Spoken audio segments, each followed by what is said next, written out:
Our country, more than any other country in the world, and I know this because I've been to a lot of other countries and studied them, and I know the people who make public officials in those countries who make decisions, and I know the advocates in their countries. And this country, more than any other country in the world, promotes independence. It promotes self-responsibility. I mean, it's the old Western ethic. We're in Texas. Pull your boots up by yourself.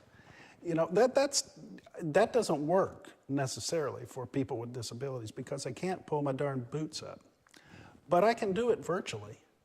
I can make decisions that affect my life. I can engage in independent living if I'm given the natural supports that are required in order to do that.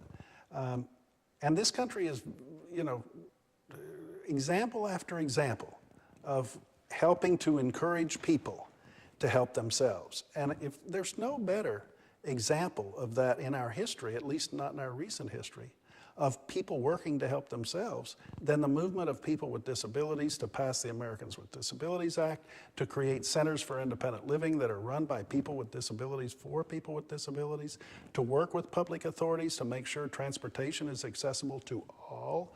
And you know, this is just a wonderful example of America doing the right thing. That's why I think we need to record the history of the last 40 years of disability empowerment, disability rights, disability politics, so that people can learn from that, can celebrate it.